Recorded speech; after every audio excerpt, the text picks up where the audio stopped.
All right, welcome everybody to this week's edition of Arledge's 10 Questions from WeAreSC.com. We have our two contestants, bold contestants. They go back and forth just about every week. Sometimes they play well, often they don't. But the games are spirited and competitive. The rulings from me, your referee, are also spirited and interesting sometimes. And there will probably be some of that this week. I don't know. Eric just said something that really upset me a few minutes ago, so I don't know if I can give him a fair shake this week. I just don't know. We're going to see what happens. I got to grab my notepad. I forgot my notepad. I need to keep score. You guys think I don't keep score, that I just make it up at the end. That's not true. I keep score as we go. All right, guys, are we ready to do this? This is a Notre Dame edition of Arledge's 10 Questions. Who won last week? I forget. I think you gave the game to Ed. Okay, The so Eric, audience won, just like they win every week. Come on. yeah. Well, we'll see. I don't know. Some of those weeks, I don't think they won. Pass to Okay. the pass to the winning receiver was bumped out of the way by the official. I'll just leave it there. Official's part of the field. That's in the rule book. Okay, here we go. Mark Hoken, since you lost last week in embarrassing fashion, you get to start us off. And this is a good question. I like this one. You ready? I'm ready. Give me the three biggest Irish villains of all time. Well, you got to have Lou Holtz on that list somewhere. Yep, number one, I think, but yes. Probably. I will say it when I'm dead and buried. Someone tackle Tony Rice, please. And you have to go dig out the visual on YouTube, but you'll understand this. It's Digger Phelps. The way he got that Notre Dame faithful riled up that weekend, they had the horse. Yeah, Digger Phelps. He go dig it up. They play that speech of his from 1977, I think it was. Every time you go back there, they play it over and over and over again. Yeah. Whatever, Digger. Yeah, I hate him. Okay. Those are good choices. Who names their kid Digger? I don't know. Is that his real name? Do you think his mom gave him that name? Can't possibly be. But wait a minute. If his mom didn't give him that name, what name was so bad that you said I would rather be called Digger than that? I mean, how bad must his mom have been? Well, so I think his name is Richard. So in the pantheon of nicknames, Digger's probably fine. Could be worse. Yes. Usually is. Could be worse. Okay. Fine. Digger it is. Okay, Eric McKinney. Who are your three? Yeah, I mean, Mark nailed the top two, right? Lou Holtz is one, and then there's a gap and a gap and a gap and a gap, and Tony Rice is two. So three was the one where I was trying to find something. Manti Te'o was in there for me just because of the USC thing and all of that, but I don't know if he was like instrumental enough in big Notre Dame wins against good USC teams. So I am cheating again and going against your rules again. I'm gonna push Tim Brown and Rocket Ismail together and put them as the number three dynamic wide receiver return guy that is, yeah, Irish villain. So number three for you is Rocket Brown or Tim Ismail? Which one That's is it? fine. Both, yeah, both. Actually, I think it's Digger Ismail. That's a funny answer. Digger Rocket. Well, what about Charlie Weiss? I mean, I know his it was a futile tenure, right? He was terrible at Notre Dame. But I don't know that I don't know that I've ever enjoyed hating a Notre Dame coach as much as I enjoyed hating him. Does he not make the list because he But lost all the time? I think that's favorite punching bag, right? I think that's, is that the difference? Like the villain feels like they win. They win enough to frustrate you that way. That's probably fair. So Jimmy Clausen can't make it then. That's, Although, yeah, I threw him out too. what about Chris Zorich with those giant roided out pipes of his, right? I mean, that guy was like 5'9" and 600 pounds of muscle. Who made the decision to let the grass grow long and scar Desmond Reed for the rest of his life? That's a good question. I'm gonna say Charlie the Snot Eater, but Yeah, no, nobody's doing that to the head coach's team without him saying, "Yeah, we're doing that." what about the Leprechaun? I mean, Just that's look the worst. for my number three. Like the top two were non-negotiable, right? Holtz and Tony Rice. Number three, I went a lot. I contemplated just like the concept of Notre Dame, just all the things that it is, right? Yes. Like the holier than thou, the we get to schedule whoever we want, we get all this sort of stuff like that. That was a contender in there for three. What We was the just name of give that out defensive to line? What was the name of that defensive lineman that stomped on the USC player who was down injured on the field a few years ago? What was that? What was Jerry Tillery. yeah. Yeah, yeah, that's a good one. Except we can't remember his name, so it's hard to make the top three. You're right. I wish Chris Zorich would have done that. Then he would have easily made the top three. I mean, you have Jerome Bettis and Ricky Waters. You have Joe Montana, right? I mean, anybody Joe who sort of carries the Montana. torch. Joe Thiesman, like Joe Thiesman all these changing his guys. name to get an award he doesn't even get. I mean, right? Rudy, the idea of Rudy, all like, come on, top three was. I mean, Rudy. we could have done top 100, Rudy right? makes Let's go to 100. Makes up a film that's every bit as factually accurate as Aladdin about himself, and then goes and signs autographs for the next 40 years. Jeez. I don't know. It's hard to. I do think though that, like, normally I understand that the people who do the mascots, usually they're just like college kids and it's just a fun thing. But if God sent a lightning bolt on that leprechaun and just took him out in just a giant puff of smoke, I would stand up and cheer, and I wouldn't even feel bad about it. People look at me like that's monstrous, and I don't even care. That guy had it coming. So I don't know that. I mean, this is the only time I could imagine putting a mascot in the top three. But I hate that dancing leprechaun. I hate him so much, so much. Okay, everybody's going to get a point because not a single name or concept that came up there displeased me. It was fantastic. There are lots of Irish villains, but I do think Lou Holtz belongs in the top spot. Maybe that's because I wasn't around when Newt Rockne was around, right? Maybe he would have deserved that sort of treatment, but I was there for Lou, and man, I hated it. Hated it so much. All right, next question. Favorite USC Notre Dame game? You do not get to say 1974. You do not get to say 2005 Bush Push. You do not get to say those two. Eric McKinney. Yeah, apologies to Mark because I do feel like this one's cheating, but not 96, right? I mean, stopping It the is cheating. You'll get to say stopping the that streak. one. Like Give me the point. 96, if you're gonna do 74 and 2005, 96 is such an obvious third answer that it's. No. I mean, I it's should have cut it right. out. It's handed to you. I should have cut it out. Wait, So I can cut that out and erase that if you What's want, that? and then Answer. I'm gonna say 2002, right? That's a number 6, number 7. That's Carson Palmer Yeah. winning the Heisman Trophy. It's like early capping that year off and everything that went into that. Not a tight game, but the blowout I think makes it one of the better ones. I wasn't around to watch the 64 game with Rod Sherman catching the touchdown pass to beat #1 Notre Dame. I wasn't around to see that one. And at first I was going to ask you the top 3 Notre Dame games, and then I thought it's too easy. 74, 05, and 96. Those 3 are so easy that I decided not to do it. But then I forgot to cut out 96. 2002 is a great one. I was sitting in the stands at halftime. I think the game's tied. I think it was 14-14 or something. Maybe it was 17-14 Notre Dame. I can't remember. No, it couldn't have been. And there was this Notre Dame family sitting right in front of us. And I was talking to my friend and I said, piece of cake. USC did everything they could to screw up that first half. And Notre Dame still can't walk into halftime with any sort of lead. USC is dramatically better. They will come out and absolutely roll the Irish in the second half. This will be the easiest win of the season. And the little Notre Dame kid in front of me looks back at me horrified, looks at his dad like, Dad, is that true? And I just looked at him and said, it's true, son, just wait. And that's what happened, 31-point beatdown. I did like that. 6-0 Notre Dame after the first, 17-13 USC going in at half, and then all USC second half. Just a clubbing. Mark, so we've now taken 4 games away from you. Do you have any still on your list?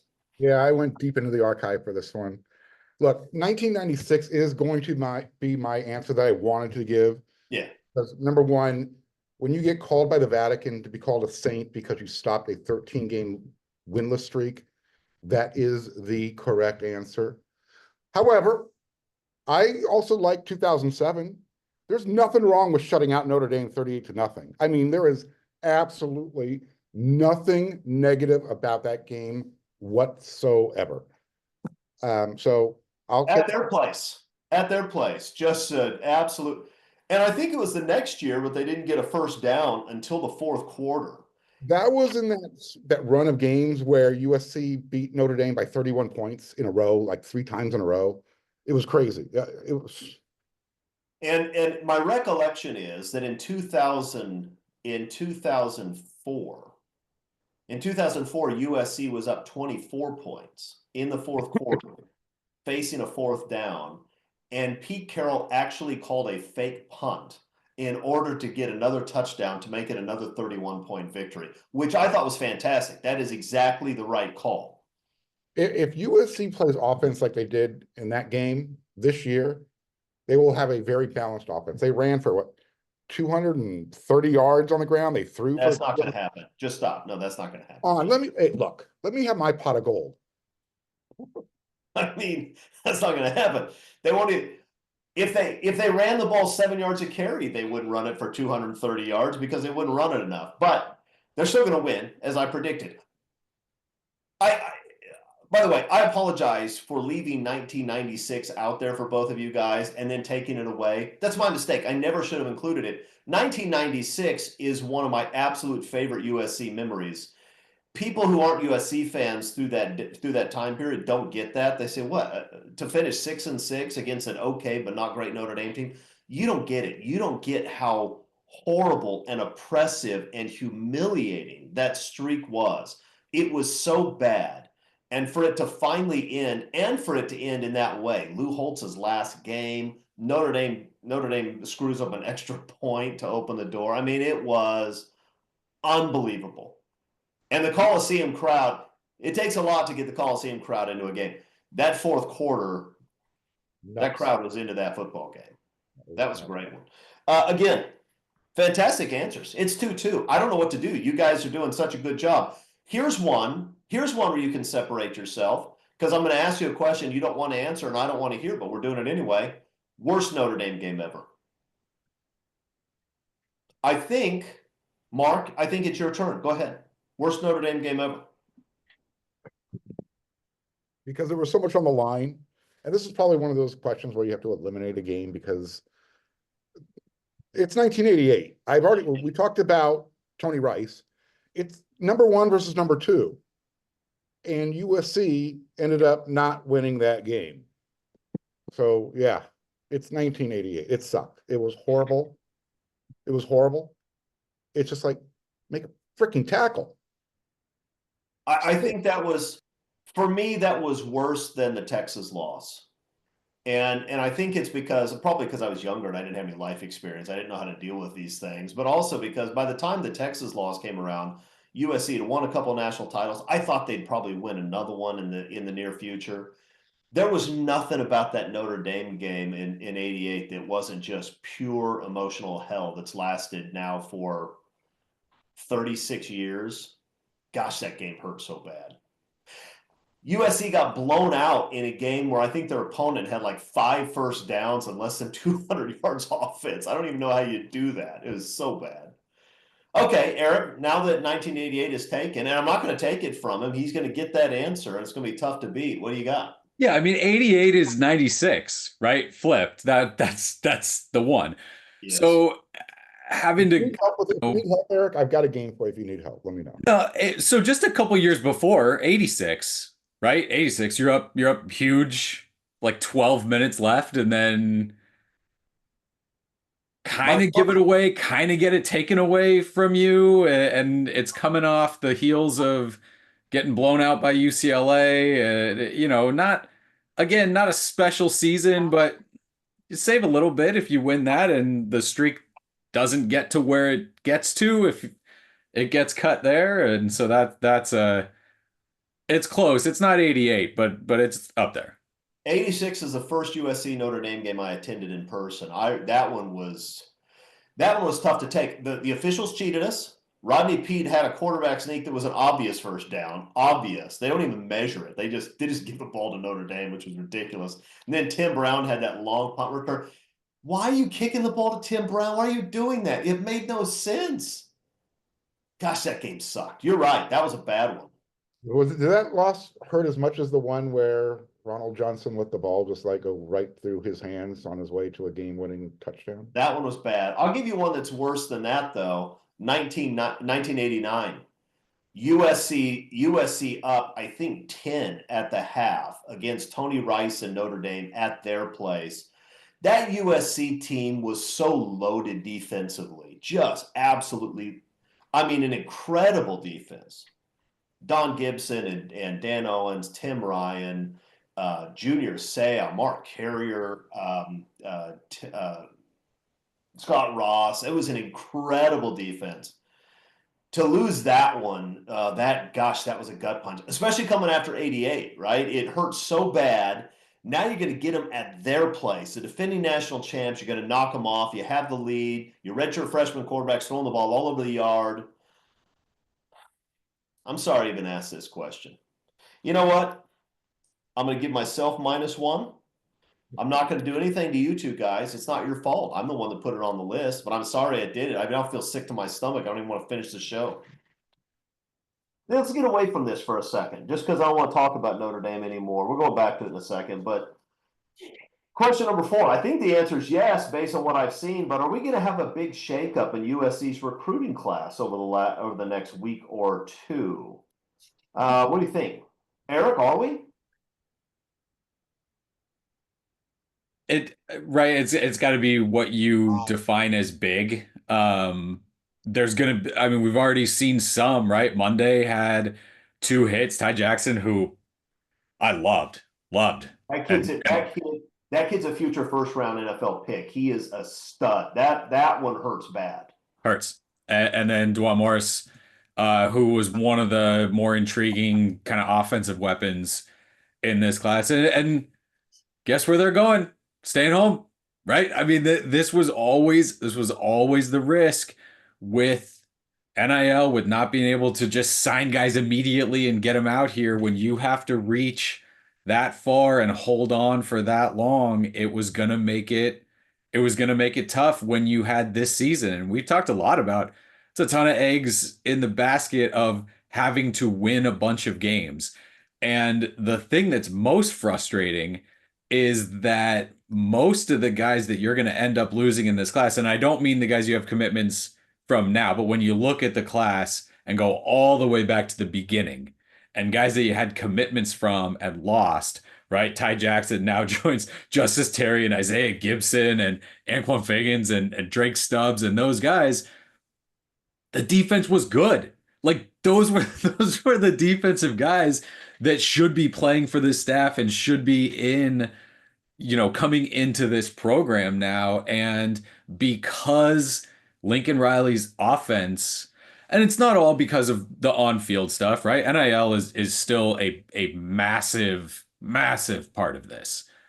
But a 10-1 USC team right now has a little bit more juice on the trail than what USC's sitting at right now. So it's just so, probably not, Alanis Morissette won't like that I call it ironic. It's probably not ironic, but that Lincoln Riley's offense is going to cost his defense, in part, a lot of these guys.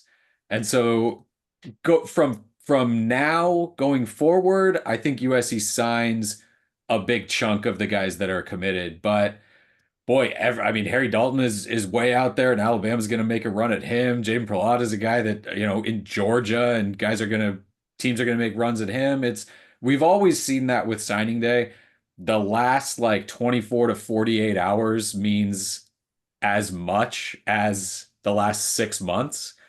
And with NIL now, that's even more true, right? All of a sudden programs, hey, we found this, we missed on this guy, we can go here now. And the guys that you have to extend the most for are always going to be the riskiest. And USC's got a chunk of those guys in this class.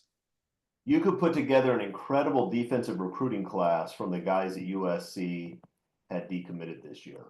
Yep. A bunch of guys that are going to be, high NFL draft choices, maybe Pro Bowlers. I mean the two big defensive linemen and then the linebacker they just lost. Those three guys alone. I mean, that's just devastating.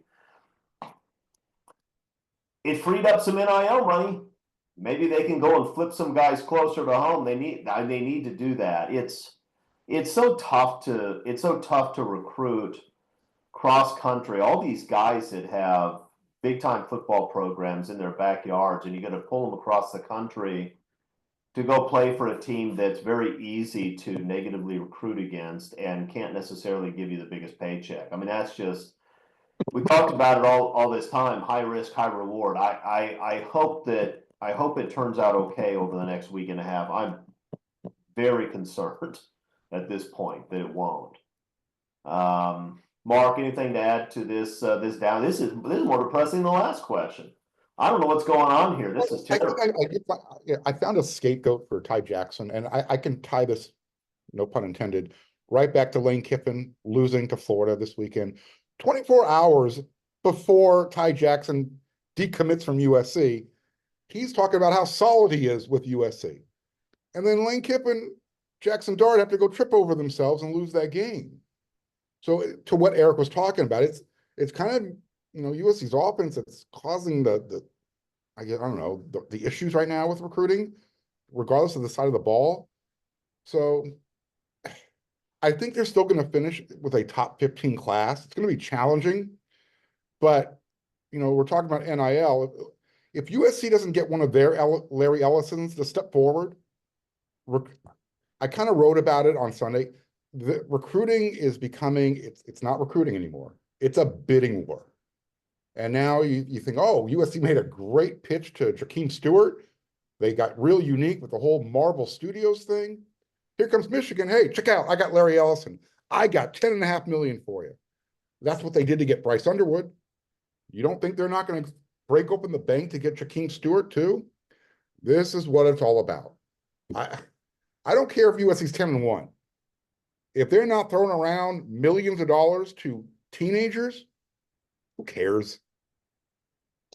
I mean, most people work in industries where the companies that pay the most get their first, get the first crack at the most talented guys in the industry, right? I mean, that's kind of the way the world works. And college football these days is a big money industry. There's tons of money sloshing around. So yeah, if you can't pay what the other guys pay, you're going to be in trouble. You can't win national championships pulling in top 15 classes. Every once in a while, maybe, if the stars align and you're extraordinarily well coached and you have 17 senior starters like Michigan did, maybe you get away with that. But go look at the national title winners of the last 20 years and see how many of them strung together 3 straight top 15 classes. I mean, it's extraordinarily difficult. So, okay, well, that's a bummer. Let's, I'm going to give myself another, I'm down, it's 2 to -2 at this point. I'm just bumming everybody out. I gotta come up with something good. How about this? Question number 5. How good is this Notre Dame team?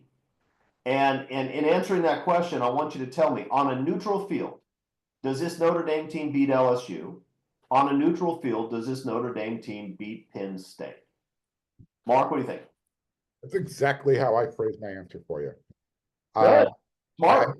I think they're a little bit better than LSU, and I think they're right on par with Penn State.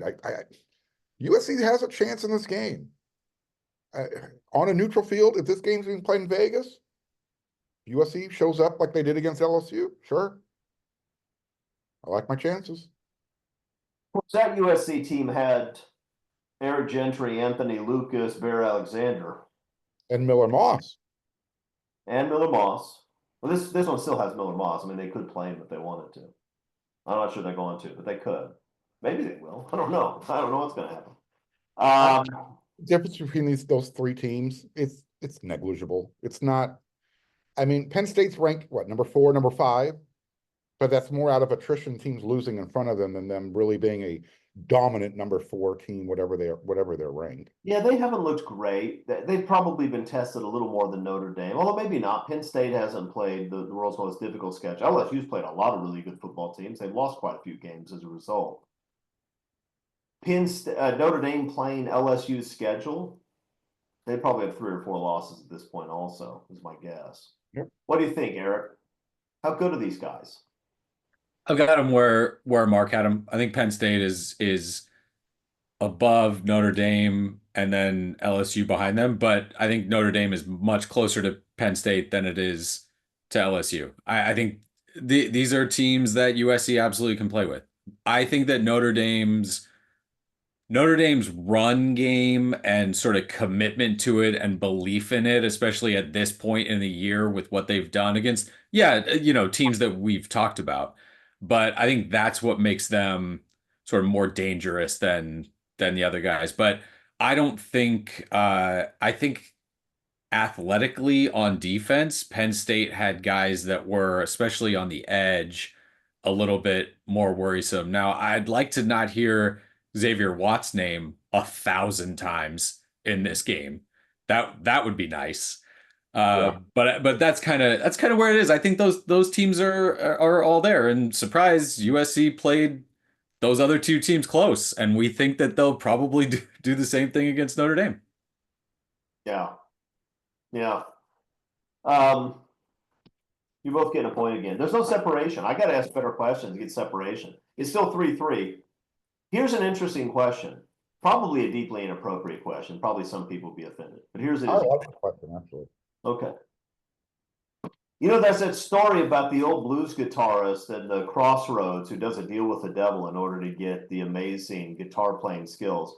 I sometimes wonder whether Knute Rockne cut a deal with the devil also for Notre Dame football glory. And I suspect that in addition to giving him his soul, that he also had to make a deal that Notre Dame people would be 2 standard deviations uglier than everybody else in the country. I think that's the deal that was struck. And by the way, in case you think I'm being shallow, this includes inner beauty as well. I think they're deficient in that as also. This is what I think happened. Am I right? Eric McKinney. So I honestly don't want to take away from your sort of soapbox speech there by even providing an answer. I would just want you to sort of say that again and echo it and feel good about the statement there. Yeah, that's a solid answer. Mark, do you have a better answer than that? Look, we got visual proof. Charlie Weiss. Yeah, and he was in Notre Dame. I mean, he was in Notre Dame alone. It's not like he just showed up as a coach.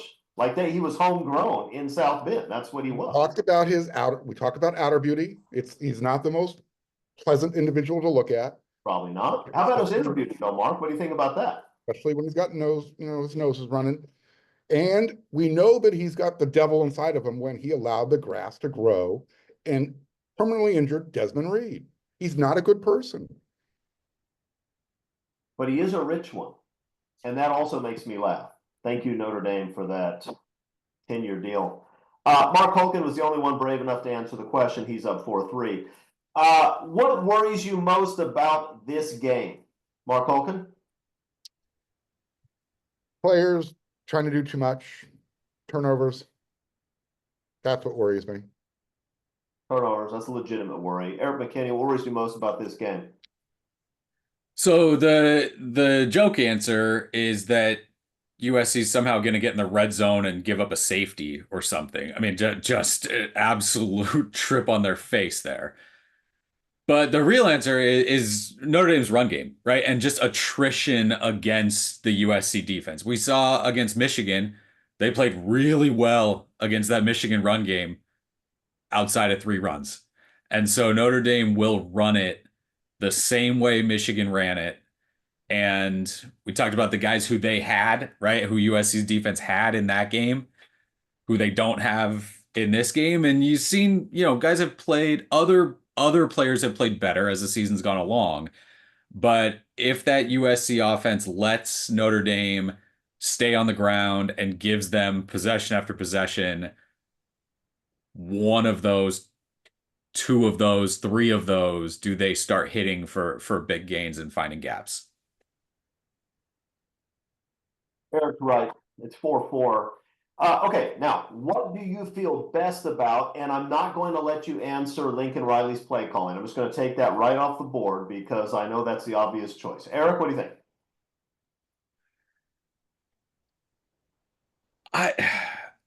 So it's a dumb answer, but maybe it comes up big. USC had struggled for a period kicking field goals. Notre Dame's kicker missed two against Army. They've had issues. They've had issues kicking field goals this year. And so again, if it comes down to kind of some special teams, I think, and this will sound crazy, I think USC has it on special teams. I think that they can win there. I know. Yeah, that does sound crazy. Mark, I think Yep. you're going to beat this one. What do you feel best about? Actually, it isn't crazy because that answer sounds very similar to an answer I gave You were earlier. going to say that? You were No, going to say the but I'm going to field stay on kicking? special teams and say I feel the best about the Trojans All-American punter. I think Eddie Czaplisky is going to play a significant role in this game. Yeah, well, sadly, I think he will too. And he'll be great because he is great. And that's why I feel so good about it. And he'll probably kick a lot. Mark, you're right. I mean, I don't know what McKinney was talking about. It's 5-4. Congratulations on that. All right. Question number 9. Wait, Will I Jim said I Miles- think USC has the advantage on special teams, and Mark said he thinks USC has the advantage in one special teams area, and mine's insane, and he gets a point? You were talking about field goal kicking. Oh, then and Notre Dame's going to miss field yourself. goals, and then USC has an advantage on special teams. Eric, if you have to say at the end of your answer, I know it sounds crazy, then you're probably not going to get a point. I assume that was very on brand for this show. Are we going to keep arguing? I mean, I don't understand what we're doing here. You're only down 1. You have a chance if you just stop. Question number 9. Will Jay Maiava actually run this week? Or will he continue to keep his best asset on the sidelines and play quarterback like Dan Marino, but without Dan Marino's throwing skill? What's the answer? Is he going to run it? Mark Holcomb? Oh, I'll tell you what, if he doesn't, there's no reason he should be in the game. Absolutely zero. Fair point. Because his decision-making, his accuracy right now, those aren't his best qualities. So if you're not going to use your strength, go stand next to Lincoln Riley. I agree with that, but is he going to use it? Yes, half the time out of necessity. Oh, in other words, he's going to have to escape those edge rushers coming free. I was reading the question of more of will he run on purpose, with a purpose. I mean, I don't know. I just want him to run. If it's an accident, I'm okay with it. I just want it to happen. Okay, Mark Holkin says that we're going to have struggles on the offensive line and he's going to be running for his life. Eric McKinney, what do you say?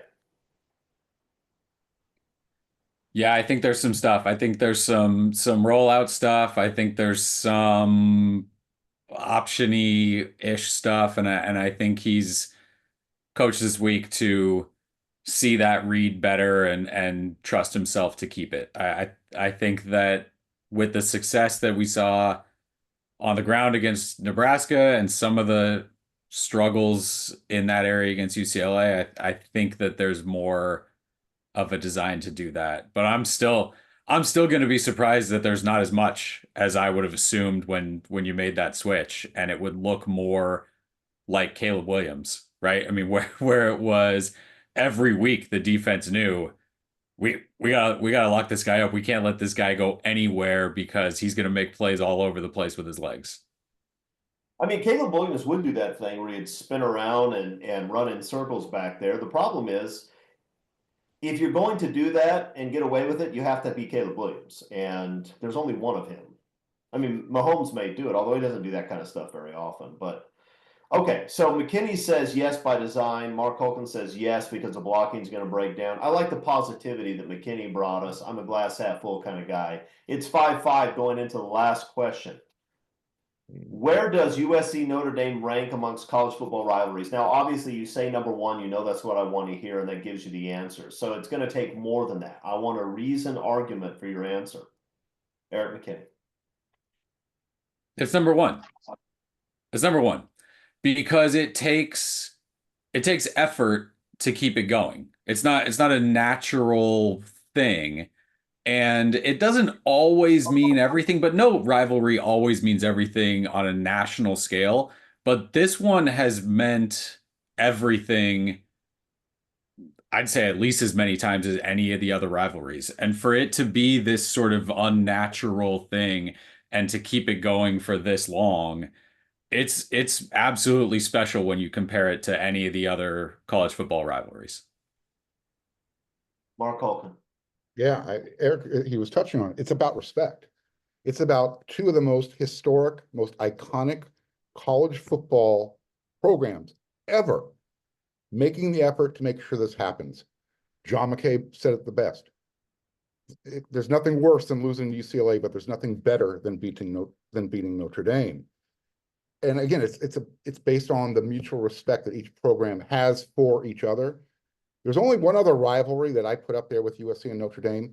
It's not Michigan, Ohio State. It's not Texas, Oklahoma. It's not the Iron Bowl. It's Army, Navy, because those two programs deserve respect. They're playing for more than just a football game. And USC Notre Dame literally represents college football. Yeah, I don't have a problem with somebody saying Army Navy. It's an amazing rivalry that has had like some big time heroes in it, not just football guys, like American historical world figures. So I don't have a problem with that one. But if you're talking about just in terms of football, those teams haven't been relevant for a long time. All the other ones that you mentioned, and those are the right ones, Ohio State and Michigan has been more consistently good than Notre Dame, USC over the last 40 years. I think we all realize that. Ohio State's had a few down years.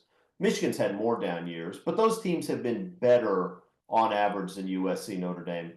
I'm not sure that's true of Texas, Oklahoma. Actually, Texas has had a lot of bad seasons, and Auburn, Alabama is a great game in that they hate each other. It's not a rivalry of peers. It's a rivalry where one of the programs is clearly superior to the other, and little brother just manages to win some of those games. But if you're talking about rivalries between two blue bloods, there's no geographic connection between these two. And in terms of national championships, Heisman trophies, #1 draft choices, NFL Hall of Famers, all of the objective numbers, USC Notre Dame is better than all of the rivalries, including Ohio State, Michigan, including Oklahoma, Texas. It's just better.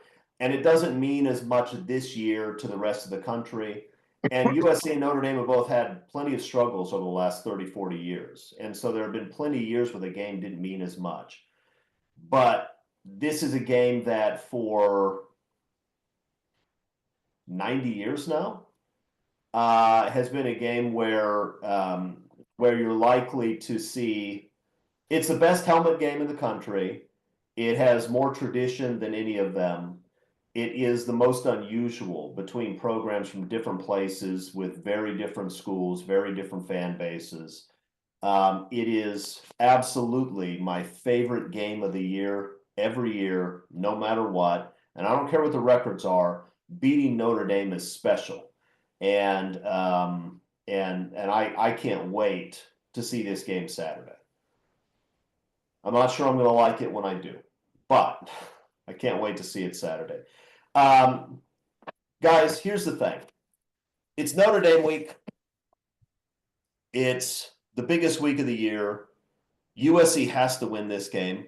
I can't see calling any Trojan a loser on a week like this. This game is going to end in a 6-6 tie, and people aren't going to like it, and I don't care, because this week Trojans are winning. They're winning everything. There are no Trojan losers this week. That's just the way it is. And you can look skeptical if you want, Mark. I mean, that skepticism is just going to get you a loss. Take the tie, go home. Just take the tie and go home. That's the way it should work. Guys, any other thoughts on Notre Dame, USC? Anything we haven't covered that we should? I don't think so. It's God going to going strike to down the be. leprechaun? Is God Say it going to again? strike down the leprechaun? I want a prediction It's on that. important that USC win this game because there are going to be some key recruits there that they've got to solidify, including one that USC is battling Notre Dame for. You cannot go 0 for 3 at a certain position with a certain community at a position of need. Yeah, especially a spot where you just lost your best player in the recruiting class. Right. Eric, what were you saying before I No, interrupted? I mean the difference in the offseason. The difference in the offseason between winning this game and not winning this game is going to be huge going into year 4 with Lincoln Riley. Huge. And it's not, Notre Dame's a road favorite. Like people don't see this one as like a neck and neck tight thing. Like they see what USC has been all year, which is a team that just can't consistently win games. So it's not like nationally this is viewed as, oh boy, it's anybody's got a shot in this one. But they've got to rise up. They've got to rise up and win this game. It's big. You cannot let Notre Dame celebrate at midfield knowing they're going to the playoffs. That can't happen. It will not happen. No, it can't happen. The good guys win this one. I don't know how, but they're going to do it. Trojans win Saturday. Be there. Enjoy it. It'll be a good memory for a long time. That's all I have to say. USC beats Notre Dame this Saturday. Next week, we're going to have a lot of fun stuff to talk about. Till then, fight on, everybody.